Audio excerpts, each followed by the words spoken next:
out there, Holy Hour listeners? This is the Holy Hour Podcast, the All Cure bi-weekly podcast. How's it going? I'm Gavin. Thanks for joining us on this last Monday before the end of summer. Yes, summer ends on Saturday. It's pretty much phasing out. I think at this point we are officially in the death rattle of summer 2018. And, I think a lot of us are probably ready to move on at this point. The time of recording this anyway, it's still hot as balls out there. And, it doesn't really feel like summer's over, but it's done. It's that whole transition from this time of year. I think never outgrow how this time of year always just seems to be when everyone kind of buckles down and start something new, or just kind of really refocuses on their work or their school. And I think it is kind of just buried in our heads from when we were just little children and we had to go back to school, and that feeling of the end of summer. It's been a weird week, man. I had to send my little guy off to kindergarten, and I've been dealing with that.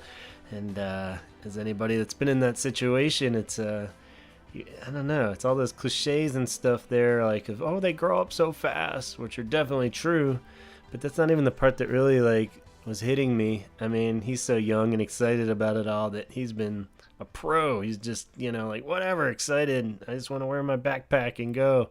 Seems to be having a blast. He's doing great.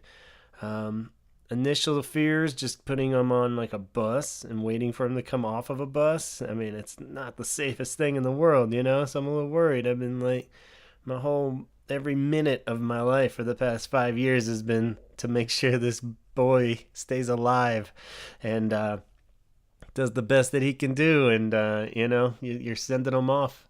It's a bit terrifying. And he's doing great with it. So like I said, he's doing better than me, I guess. But I'm easing in now. And it's just like that idea of starting school. I kind of didn't want to let any of my personal feelings ruin his excitement for it, But definitely a huge part of me kind of felt like I was sending him off to a 13-year prison sentence just because I was not a very big fan of school in any degree. Definitely later on, as we've hinted at, and being a Cure fan, I think it probably goes without saying.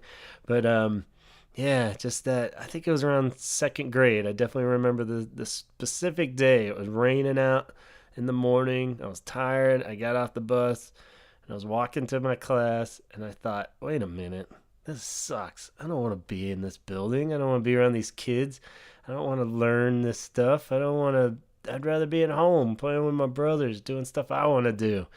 And that feeling kind of stuck with me. It's sad. Some people are just naturally into like going to classes and education. I like learning, of course, and I love doing new things and learning new things, but man, something about the classroom setting just drives me crazy. And as I learned to move on and deal with it, it was not that big of an issue, but it always was not. It's like exercise, It's like you kind of have to do it, and if you're smart about it, you figure out a good way to do it where you still kind of even enjoy it, or at least enjoy the outcome of doing it. But the process, nobody wants that. Nobody really wants to run for 5 miles, right? But you do. I don't know. Maybe at some point you can trick yourself into enjoying it too, and all the power to you if you could do it. But I just was not a great student. I mean, I always got decent grades, but not exceptional, but not even just skimming by. Usually nice in the middle, as you would have guessed about me. So anyway, I don't know. It's just that time of year, and what better time of year to focus on a song. We're going to jump ahead in the timeline a little bit. We do a song episode. This might be the first song episode that we've ever done that is not a single. I'll have to double check that. But I think this is the first non-single featured song on an episode. And it's The Last Day of Summer, released off of the album Bloodflowers in 2000, track 5. It's got a running time of 5 minutes, 36 seconds. Because it's not a single, there's not a lot of scoop floating around. There's no chart stuff to worry about. And there's no video to talk about per se. So it's a little weird one, but I think it's one that no matter where you stand on Bloodflowers, like we've said at this point, from about 96 up, are definitely the most like hit or miss albums for The Cure. There's a lot of fans that go either way. I feel like for the diehards, Bloodflower is kind of a return to form. Of course, we'll get into all that with the album review, but there's still a lot of people that didn't really go crazy about Bloodflowers, myself included. Really, I never didn't like it, but I was a little like, I don't know. And maybe it is just like the pairing with Pornography and Disintegration too much, kind of hurts it, But at the same time, I've learned to love it more over the years, and even probably the duration of this podcast. If you listen to the episodes early on, I was probably harder on Bloodflowers than I gradually am now. I feel like it's one, maybe just because I didn't constantly listen to it the way I do other Cure albums. It's nice to have something to come to that is slightly fresh still. But with all that in mind, Last Day of Summer, I feel like, is definitely the shining moment on this album, and probably, and we'll put it to the test with the Bad Boy when we talk about this album, but I feel like no matter where you're at with The Cure with Bloodflowers, you have to like Last Day of Summer, right? I don't know if is it possible to not like this song. It's so beautiful. It's great, and it has everything that The Cure has perfected over this amount of time in their career, and it's just a song that really takes everything into consideration, musically, lyrically, all of it, the mood. It just has that perfect kind of sad Robert vocal that I feel like that the next two albums on don't really have too many songs like this, where it's just what I love about The Cure. I love the overly poppy stuff, and I like the super dark stuff, but it's just kind of that slightly defeated Robert that I love, and somehow the guitars always match it. That's why Disintegration still holds up so much, and I feel like this song honestly could be in that category of disintegration quality song. Just got like the perfect balance of like the riffs, where it has those intertwining riffs, like the guitar part comes in and the bass is doing its thing that sounds great, and then it'll just out of nowhere a crossing over guitar line will come in when you could have totally just gotten by with one of those awesome guitar parts, but those little kind of things come in, and it's just, they're all over Disintegration, but it's, it gets a little fewer and far between as we get from about 2000 up.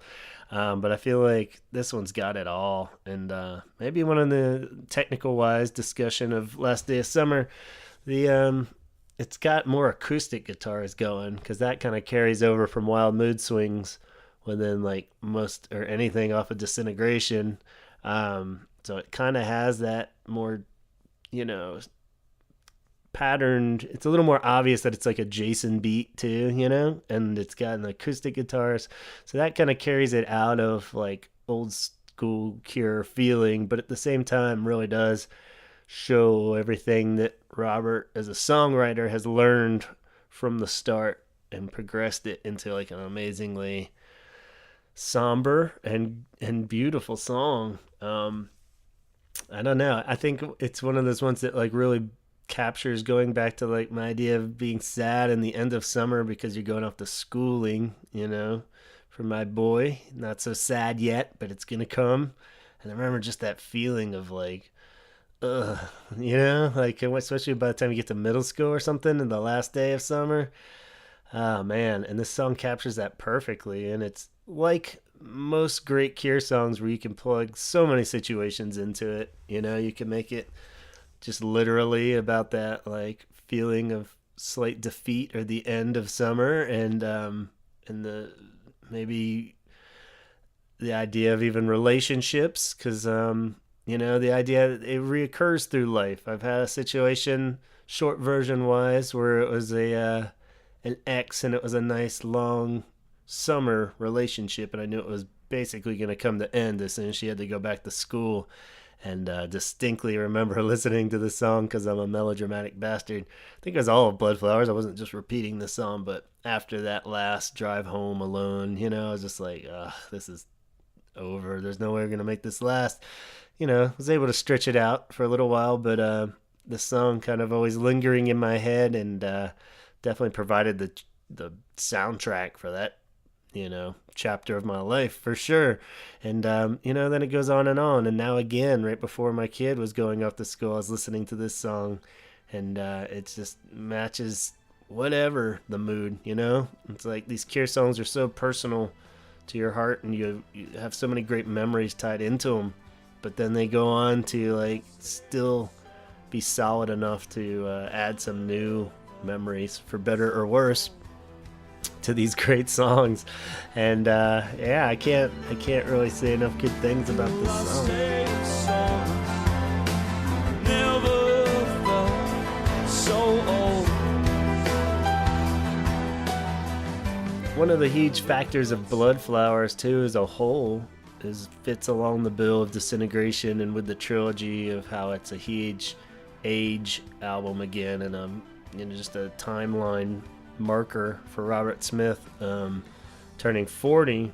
And this song in particular really captures that idea of the metaphor of summer's ending, the summer of your youth is over, and so it's not even relationship sad, leaving your girlfriend on the beach kind of feeling or whatever, and it's more of you slowing down as the years go by. I know it's a different song, but you know what I mean, and it really does paint that metaphor perfectly as well. And I feel like this song in particular really does just show the strength of Bloodflowers in that regard, and I wish it had more of that, really. And is like the anchor to Bloodflowers in a sense, because it's technically just a track 5 deep cut, but I mean, and they played the thing where it didn't have a single, and this definitely wouldn't fit as like an obvious single, but I mean, in this part in your career, why not make it a single?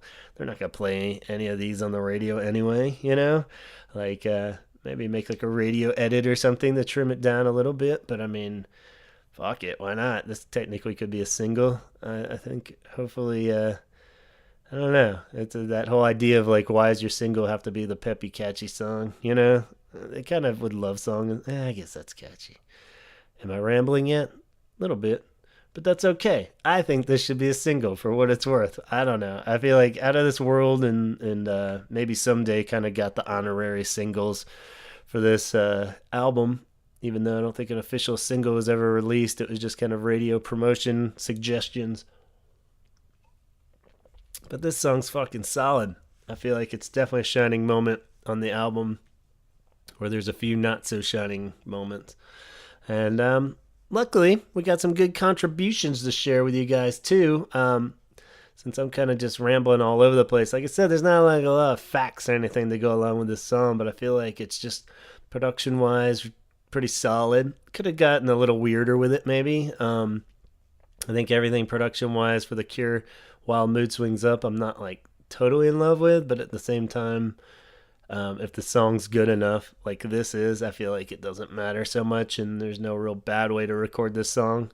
But I just love the way it flows and the pacing of the song. And it's one that really fared well too on the Torn Down recently.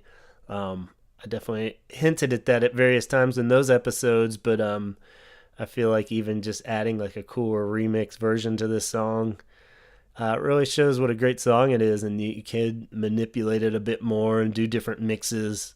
Yet another reason why it should have been a single, right? You could have thrown some weird mixes or some change up the mixing on it a bit and see what you got. But I don't know. It's just a great song. It probably would work really great acoustic, just solo acoustic even if you wanted. Could have weirded it up some more, like lower the vocals and throw some more delay on there, Faith style or something, tons of reverb. But I mean, it's still got that classic Cure sound for sure. If you listen to this song, there's pretty much no denying who it is, if anybody is even slightly familiar with The Cure. But yeah, let me backtrack. We did get some great contributions for this episode too. So happy to say that I got a great email from Bella, who was able to articulate what I've been trying to say for the last 15 minutes or so, way more eloquently. So here's what Bella wrote. I think this is another example of Robert feeling and having always felt well beyond his age. Perhaps because he feels experiences so intensely, he becomes bedraggled by the transitions. Take the idea of growing old, which he has claimed to be doing since his 20s, or suggesting that the Cure would cease to exist more times than any fan wants to think about, or changes in the season even. It's a bit like walking a wire between the inevitable and the current moment, all while constantly looking down. You ought not to be doing that exact thing, but you can't stop looking. Maybe it helps him to cope by continually screaming into the abyss. For me, Bloodflowers was certainly influential, likely because of timing, and The Last Day of Summer served as a severe reality check into emerging adulthood, where you can smack straight into the realization that you have lost some of the wonder and magic of childhood and crashed into feeling insignificant and redundant in a big and scary world. A world where things like love and people are metaphorically and literally lost. People die, relationships turn sour, life changes. And from the existentialist perspective, that does not leave anyone much to look forward to. How glum. Cheers, Bella.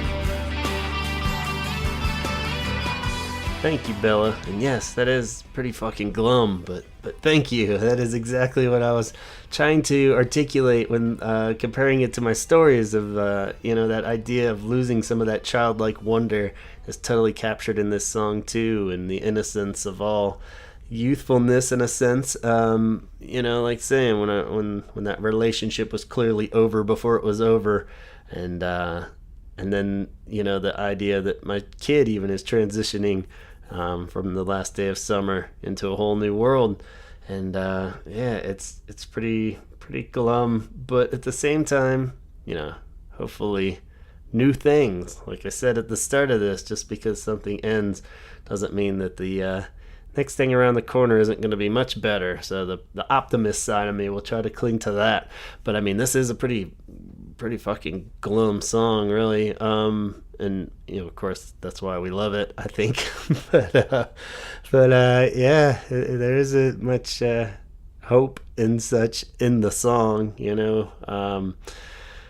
but which probably would make it a very down single. But I've never understood why singles can't be sad, songs. I mean, granted, it's like 5 minutes and 36 seconds too, so it's a bit long. Maybe they would have to trim it down or something. There should be more glum singles, I think, out there, right? I mean, a ballad and stuff is occasionally released as a single, but just full on sad song, Anyway, let's move on to another contribution, this time from someone that we haven't heard from before on the show. So a new listener, we welcome Kelly, and let's hear what Kelly has to say about The Last Day of Summer. Hello, my name is Kelly Kerr, and I'm a fan of The Cure. I'm here to give some perspective on the song The Last Day of Summer from the album Bloodflowers. And before I really talk about the song itself, I want to mention a few things that relate to the album itself and relate to the song itself. One of those things being that The Cure was never an exclusive band. They were more of an all-inclusive band, especially with their fans. And the music itself inspires people to come together rather than be apart. So it's interesting that over the years, a lot of the songs are, people kind of think of them as sad and depressing, and because they're the songs about like loneliness and things like that. But I don't find anything really depressing in any of that or sad in any of that. A song about loneliness doesn't necessarily mean singularity. It's a subject that can be relatable, being that the Cure kind of taps into those relatable emotions that we all have, whether we're 15, 20, or 50. The music and the lyrics and the band inspires people to come together rather than to be apart. So with that being said, it brings me to another conclusion. In 1997, The Cure released the Galore Greatest Hits. And just 1 year after Wild Mood Swings. And so I always looked at that year with the band as being kind of a turning point, because that's when my generation or age group sort of turned to them, and the previous generation or age group sort of turned away. Me and my friends, we did not discover The Cure until sometime around the mid 90s, after between the Wish album and the Wild Mood Swings album. But it was the Galore Greatest Hits and the album Bloodflowers that I think that gave us all something to kind of rally around, because it was new. Galore being that it made it kind of turned the last 10 years prior to that into something brand new. And then the album Bloodflowers sort of kept that momentum going, as in, it was sort of like the disintegration for us.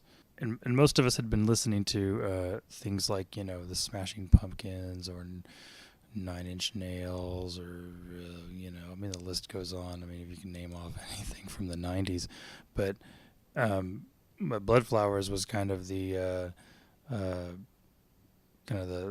pinnacle of all that. So with all that being said, and the time with the time and the perspective of the time, in the new generation of fans, I think we, as fans, clung to the album. Maybe in a way that Robert Smith himself wasn't expecting. Because I can't tell you how many times he said that, this is the last Cure album. He said that when they made Disintegration. He said that after they made Wish. So, I mean, he's said that quite a few times, and he said it quite a few times while they were touring for Bloodflowers, and the way that tour sort of went on, it was this grandiose 3.5 hour retrospective type of show. They were playing things they hadn't done in years, and you look at all of that, take all that in. It really screams nostalgia. It really does. I mean, why would Robert intentionally make a record that was very reminiscent of Disintegration and had these sort of darkness of pornography? It's very, very reminiscent. It's very, very nostalgic. So how does all this fit into the song? For starters, in 1999, Robert Smith turned 40. And I'm sure in his mind that was really old. And I'm sure in his mind he didn't expect to live that long. Majority of the record was made during the end of 98, most of 1999. And when you listen to the lyrics on most of the songs, they are about getting older, and they are about realizing that time for him has slowed down just a little bit. But it's also introspective and retrospective and all that, sort of taking stock of everything. Last Day of Summer sort of follows like with what a lot of the record does about growing up, moving on, and getting older. And the line in the song, there's not very many lyrics to The Last Day of Summer. It's actually the intro is like the majority of the song, which is another sort of looking back thing. They did that a lot with Kiss Me, Disintegration. They would do these big, long, or almost orchestral-like intros of the song, and then just the main part of the song was like only just the last part of the song. I mean, he needs an excuse to play that 6-string baritone. But the lyric, "It used to be so easy, and I never even tried."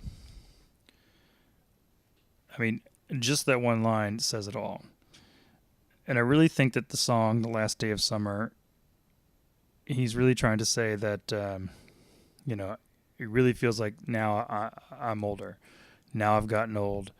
And now I actually have to, I don't just do these things out of habit. I have to try to do them now. I have to try to write songs. I have to try to be in The Cure. And I have to try to be myself. Because before that, he never had problems with it. And I think that line in itself, I think it speaks volumes from the previous 5 years that the band themselves had endured. Because a lot happened after 1993. Boris Williams left the band, and in sometime in '94, and then Pearl Thompson left the band again, sometime in '94, '95, and they were left to make Wild Mood Swings without these two very, very important people. And Boris Williams and Pearl Thompson were very important to the making of Head on the Door, Kiss Me, and Disintegration, and Wish. They were very, very, very important. And here's Robert left also without one of his best friends, without Lowell. And he's saying it used to be so easy. And that he didn't even have to try. And I really think that that's why Wild Mood Swings is the way it is, and why it's so spastic and it's so up and down, and it's like an emotional roller coaster, is because I think for the first time he had to try to make a Cure album. He had to really, really try. And I know we're not talking about Wild Mood Swings. We can't have Bloodflowers without Wild Mood Swings. So the line used to be so easy and never even tried. I think it also refers to the way he dealt with his past, and which was not dealing with it, not dealing with everything that had come before. If you read Lowell's book, it really says that he would much rather just ignore things and move on and not deal with them head on. I think for the first time, Robert was dealing with his personal problems on a healthy level rather than ignoring them, which to me explains why you would go back to move forward. Bloodflowers is an album that has to go back to move forward. He went back to this sound, to this feeling in this era, so he could move on. But I mean, when you think about what is summertime, I mean, really, what is it? I mean, it's a season and all that, but we also look at summertime in a very childlike manner, and it's also sort of ingrained in our heads as a sort of a childlike time. It's a time of year we all look forward to.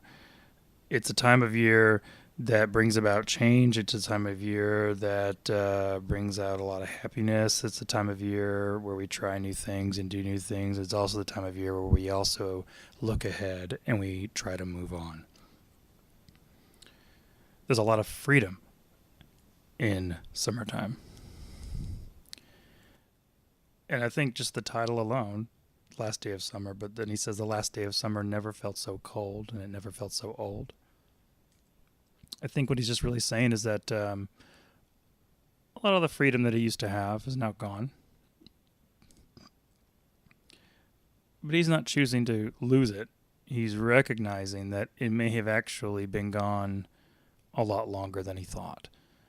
And that this idea of summertime, this idea of freedom, was never really there. And I think we all go through these periods where we think we're having just this amazing, whimsical experience, this amazing time, and we're living in the now, and it just can't get any better than this. And then September hits and it's time to go back to school, and that's a real bummer. But I really think that hits or something happens and everything slows down, and you realize, were we really having that much fun? Was it really that great?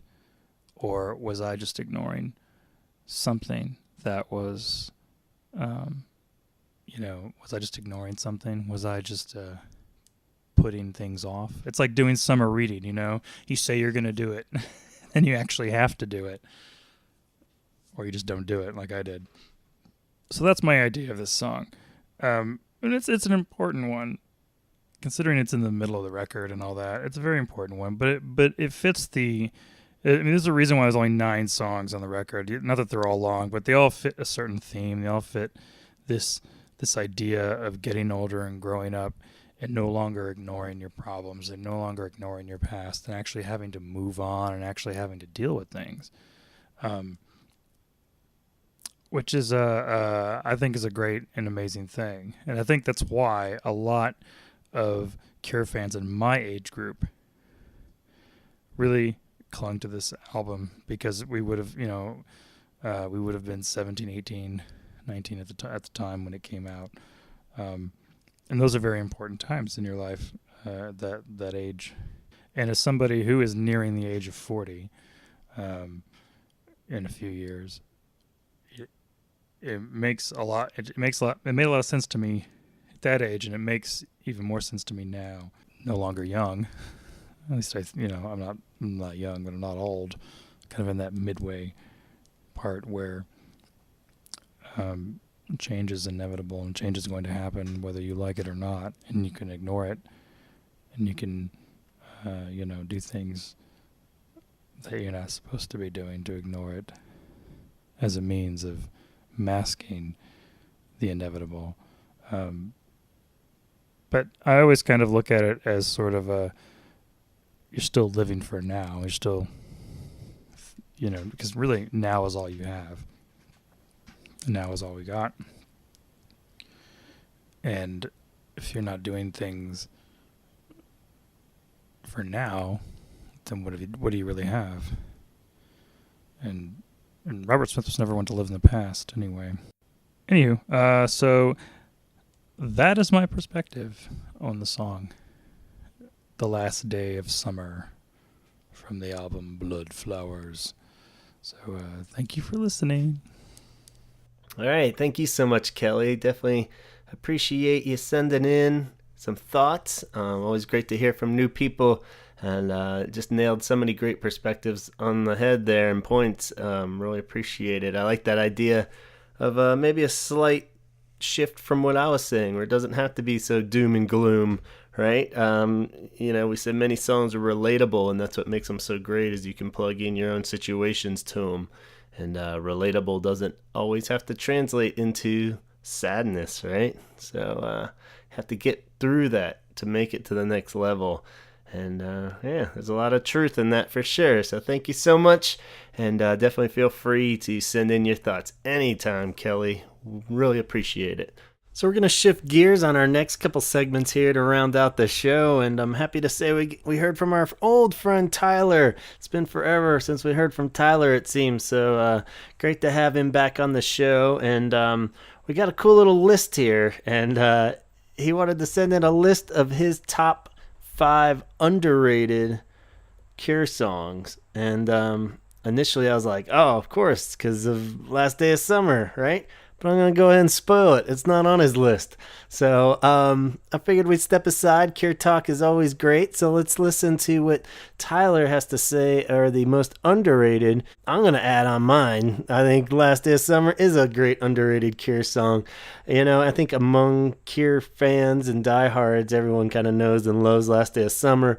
But on surface level, I think there's a lot of people out there that would love Last Day of Summer, and just don't know to dig a little deeper and give it a chance. Give some of the later stuff a chance, because it isn't one that gets mentioned or referenced or covered a lot or anything like that. So on that level, I'm adding just part of my top 5 underrated Cure songs to fit the bill here of this episode, The Last Day of Summer. So let's hear what Tyler has instead, and take a little break from Last Day of Summer here for a minute and see what he thinks are the best underrated Cure songs. Hello, everybody. This is Tyler King, and I wanted to do something a little bit not necessarily unique, but something that I'll see every now and then people posting in various Cure groups, and everybody seems to have their own opinion on this. And so I just wanted to present mine, and that is 5 underrated songs by The Cure.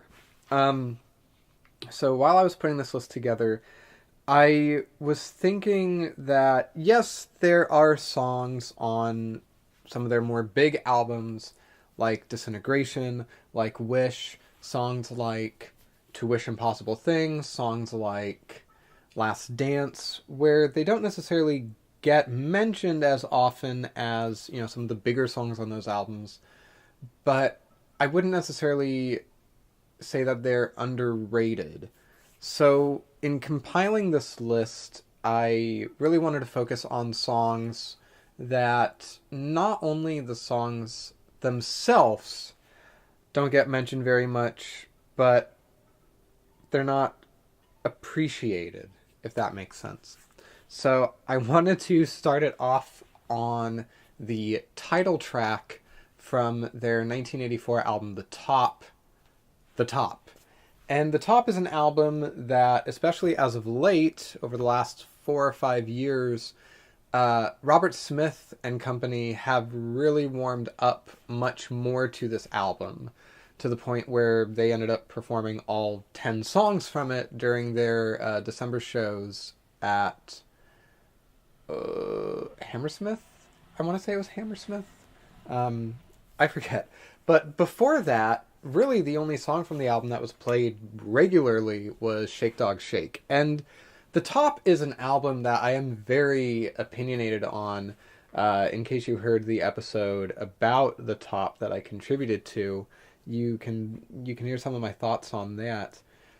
But I wanted to focus on the title track because I think that as far as pure emotion goes, it's probably the most emotional song on that album. And the second half of The Top, which begins with the caterpillar, is just this almost perfect grouping of songs. And the way that the entire album kind of culminates with this slow burner of a song that doesn't really break through the angst and the emotion that you feel it's going to, I think it's a very subversive song. And it's always been a favorite song from the album for me. I can't really remember a time where I didn't enjoy it, besides maybe when I was first introduced to the Top album as a whole. I really enjoy the percussion on it. I think that Andy Anderson just was great on that entire album. I really enjoyed the very sparse guitar work on it, and it really creates this very open atmosphere that a lot of the other songs on this album don't necessarily have. I mean, The Empty World and Wailing Wall are probably the closest that the album comes to, besides the title track.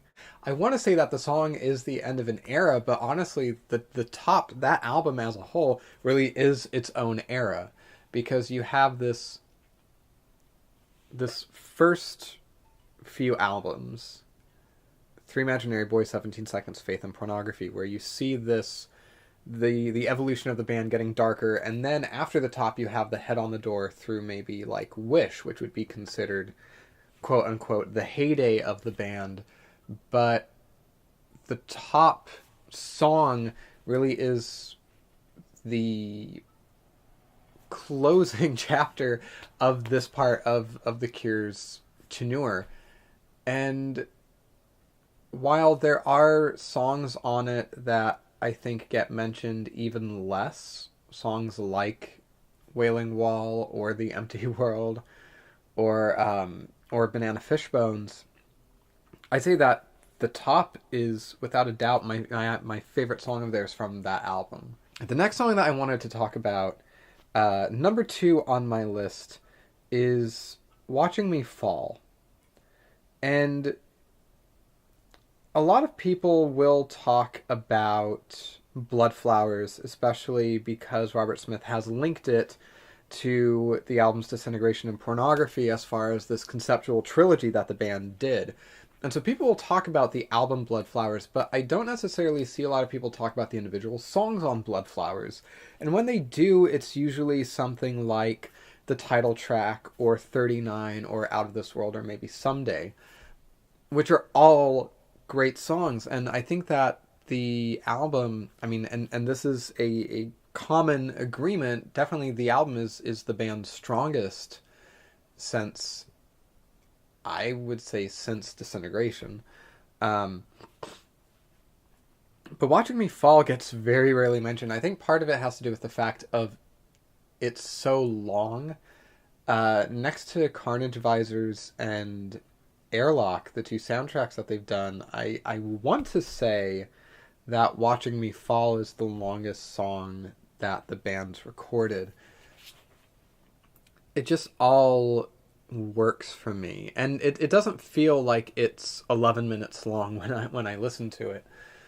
The guitar playing on it is great. I really do think that the playing between Robert Smith and Perry is something that was not necessarily, it wasn't really fully appreciated. A lot of people talk about the guitar work of Porl Thompson. They talk about the guitar work of Reeves Gabrels, and both of them are great, but I do think that Perry is a very underrated guitarist, especially when it comes to his time in The Cure. The other thing about this song that I like a lot is the drumming, which I'm not really the biggest fan of Jason Cooper, but the percussion on the song, especially when you get those moments where the guitar just goes absolutely crazy, the drums are never, they're never distracting like they are on some other songs of theirs, particularly from their self-titled or the 413 Dream album. And I also just love the lyrics on here. I mean, Robert Smith has always done a very good job when it comes to painting a picture on songs. I mean, like Siamese Twins or Pictures of You. And that's just the two examples that immediately come to mind. But on Watching Me Fall, the story that he tells is just this very intoxicating, treacherous, very tense song. I do wish that there was more love for this song, and I do wish that people talked a lot more about the Bloodflowers album as a whole. It definitely has a mood, and there aren't really any bad songs on it, which isn't really anything I can say about any of their other songs released since Boris Williams left the band. But I would say that post Wish, Watching Me Fall is my single favorite song that the band has done since 1992. For the number 3 spot on my underrated songs list, I actually wanted to do a tie. And it's two songs, and they both appear as the B-side of Love Song. And so, of course, those are going to be the songs Too Late and Fear of Ghosts. And I love them both because I feel like they should have appeared on Disintegration, but I know that if they had, the flow of the album would have been really weird. Because with Too Late, you have this very short, concentrated pop song, and with Fear of Ghosts, you have this almost neo-psychedelic dirge that goes on, and it's all about the intro on this song. And it's like that with a lot of the songs on Disintegration. Fascination Street immediately comes to mind, as does Close Down. But I think that putting Fear of Ghosts on the album would have tipped it more into the ethereal zone that songs like Love Song or Fascination Street help to keep that album out of. With Too Late, I really love the keyboard work on it. I really love the drumming on it. I really love the lyrics on it. It is just such a short, sweet, and to the point pop song. I almost wish that in another world this could have been a single by the band, because it is quote unquote single material. With Fear of Ghosts, my love of it is for a completely different reason, in that I just love the mood that it creates. I think that it is this very claustrophobic, kaleidoscopic, monotonous, repeating piece of music. The guitar work on it is great. The drumming on it, I mean, there's not one thing about this song that I do not enjoy. And it's just very difficult to put into words my appreciation of both of these songs, to the point where I prefer both of them over the A-side. Love Song to me has always been one of the lesser songs on Disintegration to me, which is not to say that it's a bad song, because I do enjoy it, but both of its B-sides are just so phenomenally good. And when people talk about B-sides by the band, of course they'll mention 10:15 Saturday Night, This Twilight Garden, The Exploding Boy, but I do think that Too Late and Fear of Ghosts are arguably the band's two best B-sides, and it's just a weird coincidence that they both happen to be the B-side of the same single.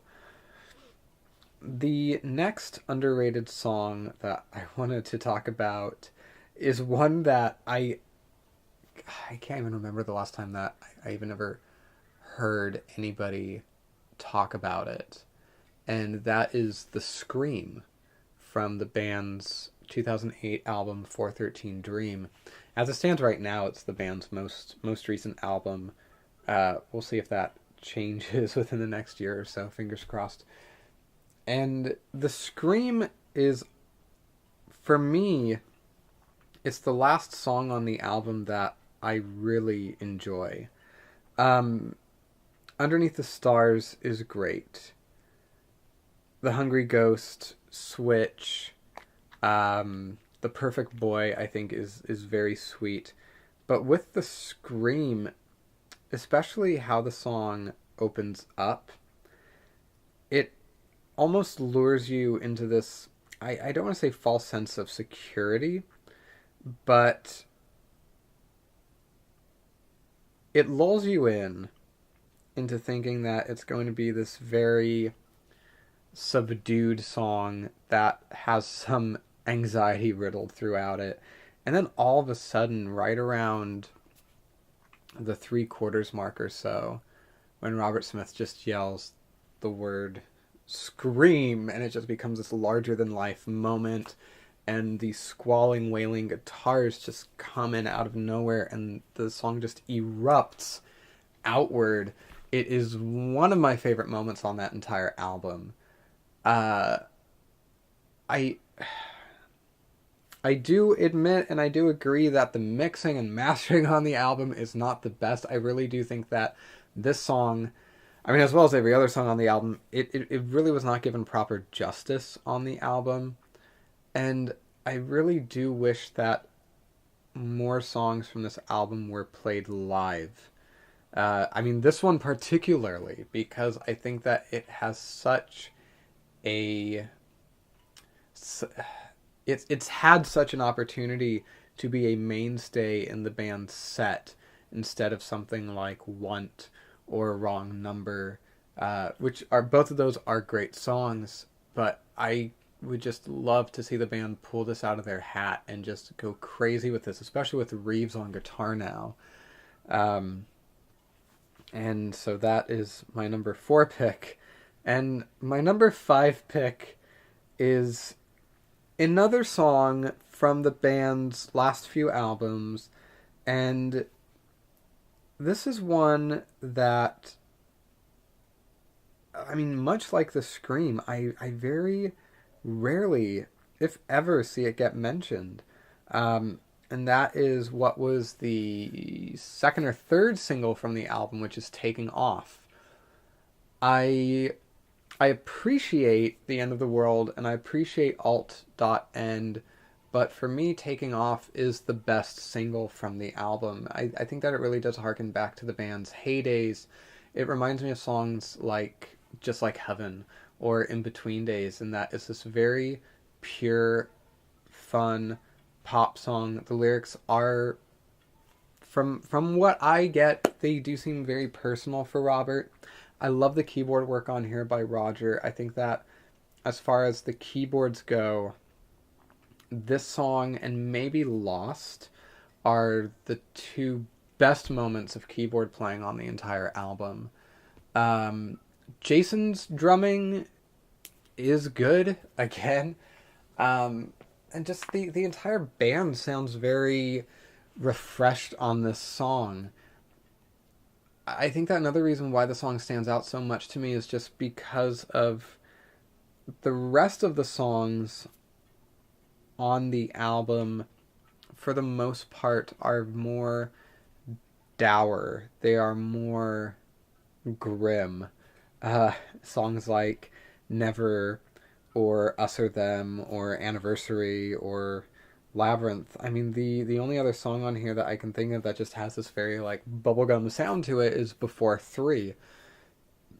But I really do think that Taking Off holds its own, and I really wish that it could be appreciated in the same way that some of the band's more popular singles were. I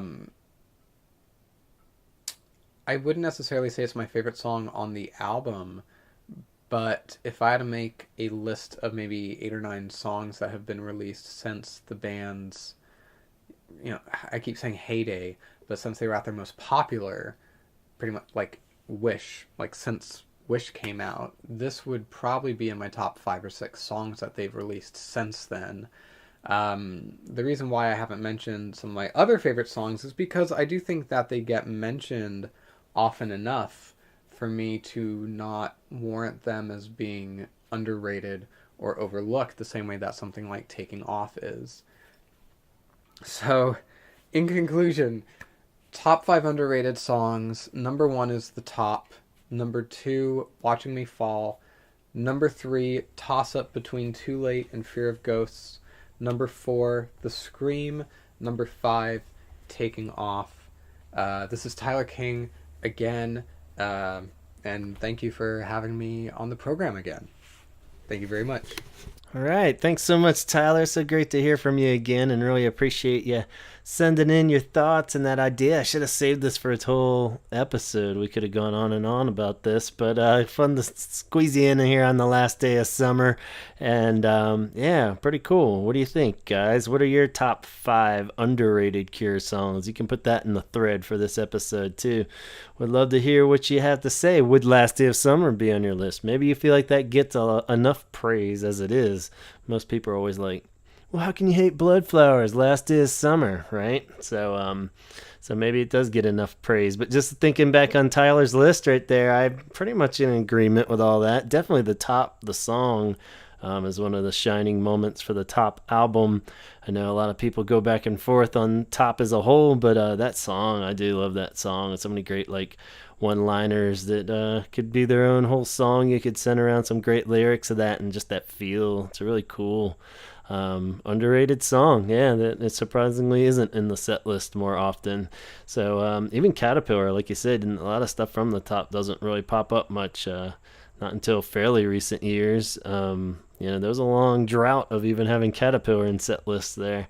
But yeah, so the Top, Watching Me Fall, I go back and forth on. We'll talk about that more specifically as we approach Bloodflowers. But it is a cool song. I think too long, personally. I would like a shorter version. But that's just an opinion thing. And it is a cool tune and definitely doesn't get enough attention. As you said, Too Late and Fear of Ghost, definitely great B-sides. Hard to say. I would almost feel like Too Late gets a lot of praise in the category of like, Exploding Boy and Halo and all those kind of jams, Twilight Garden, that everybody kind of has their top 5 B-sides, and I think Too Late might be in that a lot. Fear Ghost is a unique one because that is one that people don't really ever praise, but I get it. Definitely has a cool mood to that song, and then the last two from more recent albums, Scream, which I'm not totally on board with, but I definitely dig that you like it, and Taking Off is a shining moment on the self-titled album as well. Yeah, I don't know what my top 5 would be, just for the sake of quick off the top of my head. I think it is cool to focus on some of the later albums because there are some cool gems kind of buried in those later albums that definitely don't come up. Last Day of Summer, sure, why not? Let's put that in there. I definitely think Treasure, getting all wild mood swingsy coming up here. I've been listening to those a lot. I think Treasure's an amazing song. Let's see, what are some other underrated ones? Some of those ones like from like Upstairs Room off of Japanese Whispers, I feel like is always a cool song that never really comes up in that much praise of The Cure. Aside from that, weird ones, 1,000 Hours I always feel like is a great one that people love, but it never really gets like brought up as or heard on many things, so 1,000 Hours. And what am I missing? One more. Let's go with I always love Sugar Girl. I'm not sure why, but I love that fucking song. So I'll say that that's an underrated one. But yeah, I could probably spend all day fine-tuning that, as many of you would love to do, I'm sure. Cure fans love doing stuff like this. But anyway, let's wrap this on up now. We're saying goodbye to the summer of 2018. We have one more segment that I'll sign off with you guys on this, and it's our friend Coulter, who's been kind enough to send in some words, and we got a twist ending here, kind of like Tyler. We didn't take the textbook definition of tell me what you think of Last Day of Summer. Instead, he kind of spins the whole thing to Cure Summer, the last day of an awesome Cure summer in 2018. A lot of historic stuff went down this summer, big Cure news, and a lot of just personal Cure stuff for Coulter too. So we're going to sign off with a little segment from him wrapping up his thoughts on Cure in summer 2018. What do you got, Coulter? Hey guys, it's Coulter. Hope everybody had a good summer. Mine was pretty good. I work in education, so I kind of got the summer off. I had to go in a lot and do some office work and stuff like that. So, but my summer was good. I live in Phoenix, and so summer technically is not over. The last day of summer here is like Christmas. Just kidding. It'll start to get a little bit cooler, like around Halloween, probably start to maybe, high 70s or something at that point. But anyways, a lot of Cure-related stuff has happened this summer, and so that's good. It feels like since the 2016 tour, they've become a little bit more relevant. There's hope for future tours and material, and I don't know, leaves you wanting more. Right after 413 Dream, it just seemed like, there was really, like they were a band, but they would play festivals here and there or whatever, but it just, same old, nothing really happening, just rumors of, 414 Scream would be a thing, all that stuff that we hear over and over. But going back to like April, we had Record Store Day, Torn Down, and I've listened to that. I listened to it pretty heavily at first, and then it kind of felt like a novelty thing where it was like, okay, this is great, and it's a good album, but I'm ready for new material. And I've tried to lately, because there was a stretch where I kind of stopped listening to it, I'm trying to get into the songs that I wasn't into initially. But speaking of The Last Day of Summer, that's probably my favorite mix off of that album. I felt like it did a good job of mixing it up and making it a little bit different without detracting from, the song itself. There were some on there where it seemed like there was parts that were a little bit excessive, or I don't know, maybe certain songs could have done better, but I think I just need to give it some more listens and let things grow on me. This summer, Cure related, we had the Hyde Park show, we had Curation, Meltdown. I'm a little envious of people I saw coming from the States over to go and be a part of that, but I don't have the means to do that financially or, all that stuff, so... But I tried to watch some of it on Facebook Live. A friend and I tried to do that and for the Hyde Park show. and we watched some of it, and it didn't really seem like it was too different from, stuff they must have played and rehearsed from the 2016 tour. But always good to see them touring and to be relevant at this time, and we're pretty fortunate for that. So really, that was it, Curated this summer. Oh, they just announced the South Africa show, which, from what I understand, it'll be the first time that they will be playing there. So hopefully that brings up their tour dates, especially to the States. I know all of us here in the States are hoping they come back and we can see them again. Because when I went, I don't want to go into it too much, but my friend and I, we weren't sure if we'd be able to go at first because it didn't play Phoenix. The closest thing for us was San Diego or Chula Vista. And we weren't sure at first if we could go, so we ended up getting seats higher up, and we wanted to stand. It was like, this is the Cure, you stand, and I don't know, everyone else was sitting down, and it was an interesting situation. So if I could go back and do it again, I would have gotten my tickets a lot lower and been with my own people, I guess. I don't know, because it felt like the people we were around, there were some good people, but there were people that were sitting, and they were probably play that one song I know, and it was okay, we were making jokes that we were they played Jupiter Crash. I was yeah, Jupiter Crash, and people were sit down, they're just playing Wild Mood Swing stuff, you don't need to be standing. But I don't know, we had fun, and hopefully, like I said, hopefully there's announcements of more shows, and we're fortunate for whatever they get. But anyways, Cure-related stuff for me personally this summer. There was a Cure versus the Smiths dance party here in Phoenix that Lowell was actually the DJ for. My wife and I went. Yeah, somehow I talked her into going. She's not much of a Cure fan, but I listen to her Taylor Swift, and I want to call it garbage, but it's not exactly my favorite stuff. I listen to her stuff, and I like some of it, and I try to get her into the Cure, and I think she likes some of it, but whatever. Anyway, she came with me, and we stayed for maybe an hour and a half, and I was really just wanted to see what it was all about. If you paid extra, you could get the Lowell's book and have him sign it, and I was I don't want to pay extra for that.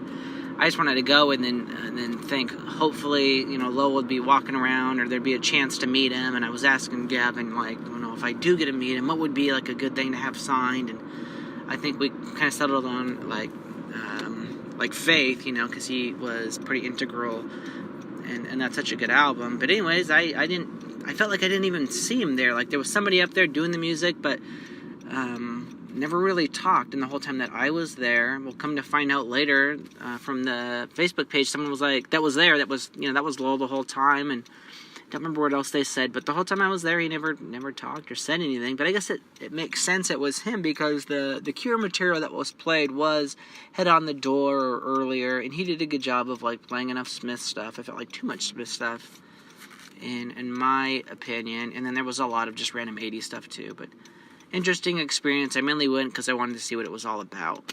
And then aside from that, my friend and I, who got me into the Cure, we went to this show for a tribute band called The Cured, which I think Gavin talked about them in an episode. He went and saw them. I think he saw them on Halloween or something, if I'm not mistaken. But my friend and I went, and it was actually during this 80s night thing where a U2 cover band and Duran Duran cover band played. And, I went for The Cured, but honestly, I felt like the U2 and the Duran Duran cover band were better. The Cured band, they came on last. A lot of people had left at that time, and so that kind of took away from the atmosphere, I guess. And they did the whole, wearing wigs, and they played mainly the hits. And I actually took a video for Facebook Live, and a lot of people were bashing on the guy, the voice, and just... But it was still fun, it was still... They were playing the Cure stuff, and even though he didn't sound just like Robert, it was, a chance to sing along and to just hear Cure stuff. But they mainly played hits, and they opened with The Kiss, and I think aside from that, everything was pretty much stuff you'd find on Galore or something. And he was kind of witty. He spoke more than Robert would, which I think pretty much any would. Robert, usually just some inaudible something that I have a hard time understanding, or he'll say that, thank you, after every song. But this guy was he played something off of Head on the Door, and he said, out of all the albums, this is one of them. He kind of had dry, witty humor. But he kept bashing on Bloodflowers, which kind of upset me, given it's my personal favorite album. It was if we didn't dance more, weren't doing what he asked us to do, that he was going to play something off of Bloodflowers, and I was personally like, okay, like, that sounds good to me, which never happened. And another joke he kind of made before he played, before they went into Friday I'm in Love, and they didn't really say what song they were going to be playing, he just went, I'm going to play a song so rare, like, this is just for the diehard Cure fans, it can only be found off the German import vinyl, it's like a red color vinyl, and I'm just, like, in my head, like, what is he going to play? Is this, like, To the Sky? Like, what could be that rare? And then they play Friday I'm in Love, and I was like, okay. But that was it. That was it really this summer for me personally, that Cure versus the Smiths Dance Party and that Cured band. Well, speaking of the Cured band, this band I saw last year called The Curse, if anyone ever gets a chance to see them or look them up, please do. The guy, the lead singer, he just does a really good job, sounds a lot like Robert. As far as I remember, they're not wearing wigs. Their attire, kind of matches the mood or whatever, but they played for close to like 3 hours, just like the Cure would. I want to say their set list for when I went and saw them was like 31, 32 songs, and they played Funeral Party, All Cats Are Grey, Exploding Boy, Banana Fish Bones. Like, it was a pretty good mix of popular songs and rare stuff for the diehard Cure fans.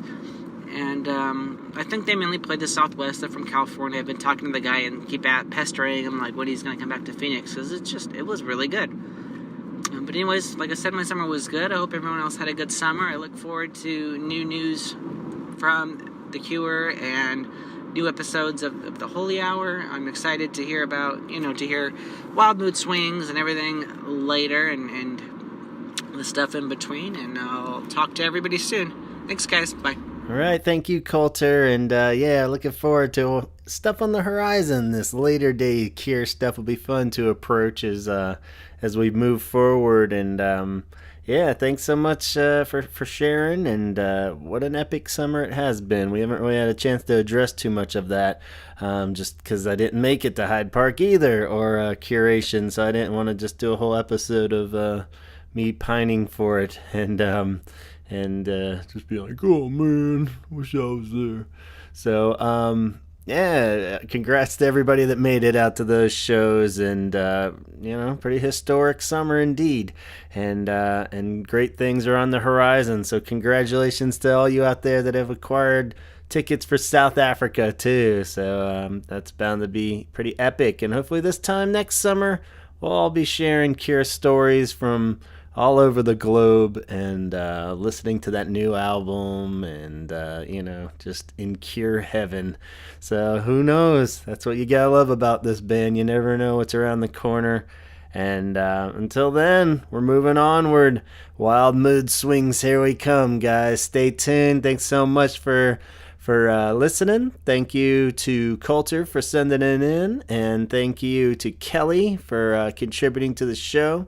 Thanks to Bella for writing in, and thanks so much to Tyler, of course. As always, great to hear you again, Tyler. And be sure to subscribe on iTunes. Yes, that's where you can find all the Holy Hour episodes. I'm not sure what's up with those past episodes. I need to check again, but there's a ton on there still. But apparently some of those old ones are still in flux, but they will be back, they promise. So if you haven't heard the early days of this show, just try to be patient, or go to Podcast Garden, and you can find the whole lot there.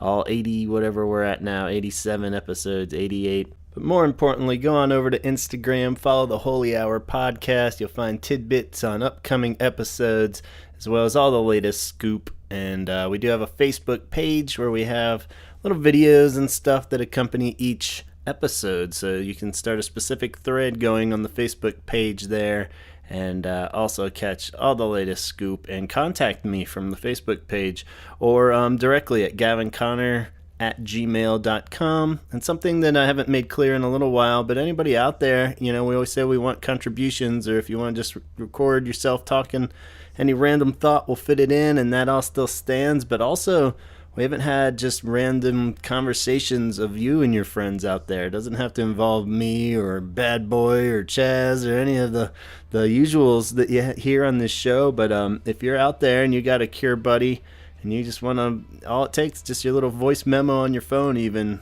If you have something a little higher quality, great. But, it doesn't take much. Just hit your little voice recorder, guys just chatting it up, about the Cure. Try to convert your friend if they don't even like the Cure. We love to hear the negative side on everything too on this show. So yeah, feel free to record that and send that to me anytime. We would love to make that a whole episode of just you and your friends talking Cure. It could be whatever theme you want. So just know that that's out there and the offer still stands. And otherwise, that's about all for now. Onward to Wild Mood Swings. It's going to be some good episodes on the horizon. Be sure to check out our friend Chaz's website where he has some awesome Cure shirts for sale. They're unique. They're, when they're gone a lot of times too. So you got to keep your eyes peeled. So go check those out at 17seconds.bigcartel.com. You can actually catch all the latest scoop too on his Instagram of 17_seconds. And yeah, so lots of cool stuff out there. Arusha's upcoming film, Push, a Cure fan documentary. You can go on over to Cure Fan Documentary and check in on that and see how any updates are going on that. And of course, remixgifts.com, where you can also buy Chaz's shirts along with countless other cool Cure and non-Cure related products. So until then, we'll catch you soon. I've been Gavin. This has been the Holy Hour Podcast. So long, summer of 2018. You've been hot. You've been sticky. We've had some good times. We had some hot and sticky times. You had a lot of bugs. So many bugs this summer. But you need to just cool out, man. Cool out. And until then, talk hard.